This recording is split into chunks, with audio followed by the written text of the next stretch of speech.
A ver, pensemos un momento en el cerebro. Es, sin duda, la estructura más compleja que conocemos. Tenemos miles de millones de neuronas ahí adentro, pum, pum, pum, disparando señales sin parar. La pregunta es, con toda esa locura de actividad, ¿cómo es que no se sobrecarga? ¿Cómo evita colapsar? Esa es justamente la pregunta del millón. Porque dentro de nuestra cabeza hay literalmente una tormenta eléctrica constante. Es una actividad tan, pero tan intensa que si no tuviera un control súper preciso, todo terminaría en un caos total, algo así como una convulsión. Entonces, ¿cuál es el secreto de su increíble estabilidad? Bueno, la respuesta está en un principio que es, la verdad, sorprendentemente elegante. Se trata de un equilibrio, un balance constante entre dos fuerzas que se oponen. Imagínense que el cerebro está manejando un auto y tiene un pie puesto en el acelerador y al mismo tiempo el otro en el freno. Y lo hace todo el tiempo. Ok, estas dos fuerzas tienen nombre. Son la excitación y la inhibición. La excitación, ese es nuestro acelerador. Es lo que hace que sea más probable que una neurona se encienda y dispare una señal. Por otro lado, la inhibición es nuestro freno y hace justo lo contrario. Baja la probabilidad de que eso pase. Es como el yin y el yang de la actividad cerebral, ¿no? Y acá es donde la cosa se pone súper interesante. Porque uno pensaría que el cerebro primero acelera y después frena, ¿cierto? Pues no. Lo que la ciencia nos muestra es algo casi paradójico. Hace las dos cosas a la vez. Y la pregunta obvia es, ¿por qué? ¿Por qué gastar energía en pisar el acelerador y el freno al mismo tiempo? Resulta que este dúo dinámico, acelerador y freno, está trabajando juntos sin parar. Se ha visto en estudios que hasta el estímulo más chiquito, como el simple movimiento del bigote de un ratón, ya dispara una avalancha de señales. Y no solo de las que aceleran, sino también de las que frenan. O sea, no es un sistema que se activa solo en emergencias. No. Es la forma en que el cerebro funciona normalmente, su modo de operación estándar. Ok, entonces, ¿cómo le hace el cerebro para organizar esta danza tan compleja entre acelerar y frenar? Para entenderlo, tenemos que conocer a los protagonistas, a los que dirigen esta orquesta en el cerebro. Y aquí viene una sorpresa. Uno creería que las fuerzas están mitad y mitad, ¿no? 50 y 50. Pero para nada. La gran mayoría de las neuronas, como un 80%, son las que aceleran, las excitatorias. ¿Y el freno? Bueno, toda esa responsabilidad de frenar recae en un grupito mucho más pequeño, de apenas el 20%. Es una minoría con un trabajo gigantesco. Este pequeño grupo, estas interneuronas, usan un mecanismo súper inteligente llamado inhibición por retroalimentación. Funciona así. Si la actividad en una zona del cerebro empieza a salirse de control, esa misma hiperactividad, ¡pum!, activa a estas interneuronas. Ellas entonces liberan una especie de calmante químico que frena las mismas neuronas que se estaban pasando de la raya. Es básicamente un sistema que se regula a sí mismo. Genial. Y hay otro mecanismo que se llama inhibición por anticipación. Este es más bien preventivo. Miren, cuando llega una señal de otra parte del cerebro, no solo activa a las neuronas principales, sino que, al mismo tiempo, y de hecho con más fuerza, activa a las interneuronas del freno. Es como si el cerebro dijera, ojo, que ahí viene un acelerón, vamos poniendo el freno desde ya. Así se asegura de que la respuesta sea controlada y precisa desde el primer instante. Todo esto nos lleva a algo realmente increíble.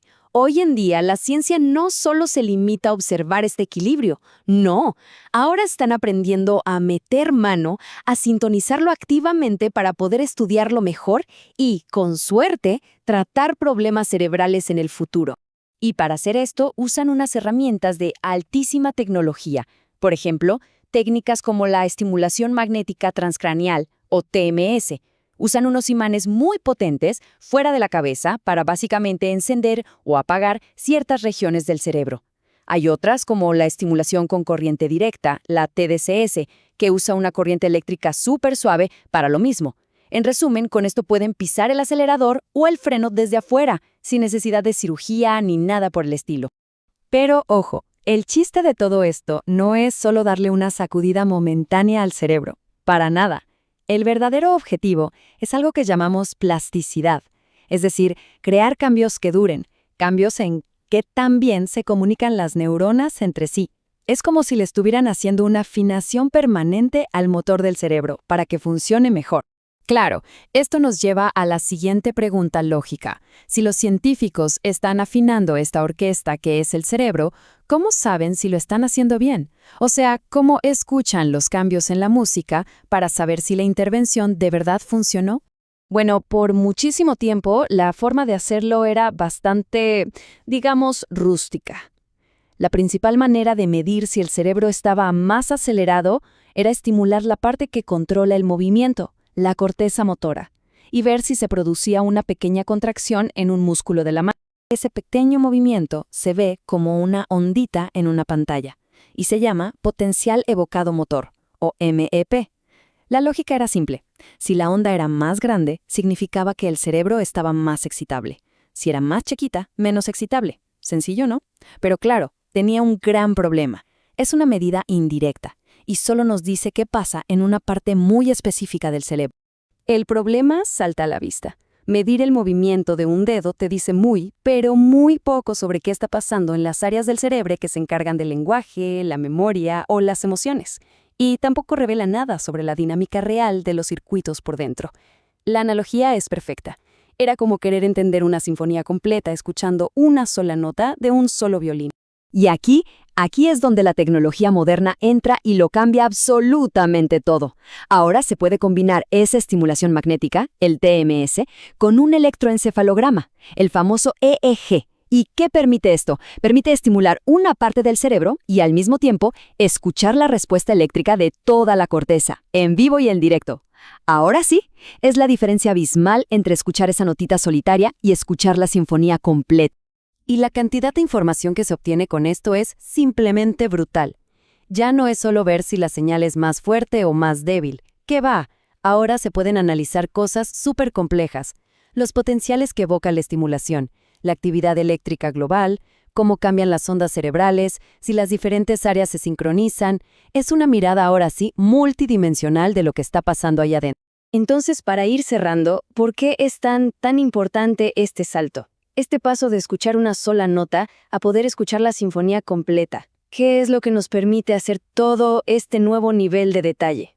El punto clave es este. Nos permite pasar de simplemente saber si algo cambió a entender cómo cambió y, más importante, por qué cambió. Ahora podemos ver exactamente qué circuitos se vieron afectados, si la estimulación está reforzando el freno del cerebro o si está cambiando la conexión entre regiones. Es como si por fin estuviéramos descifrando el manual de instrucciones del cerebro. Y todo esto nos deja con una pregunta final que es fascinante y, la verdad, muy esperanzadora. Con estas herramientas que nos permiten no solo afinar el cerebro, sino también medir esa afinación con una precisión nunca antes vista, ¿será que estamos en el umbral de poder reequilibrar esos circuitos que no funcionan bien para tratar condiciones como la depresión, las secuelas de un accidente cerebrovascular o incluso el Alzheimer? Falta mucho, claro, el camino es largo, pero la gran diferencia es que ahora, por primera vez, parece que tenemos un mapa mucho más detallado para saber hacia dónde vamos.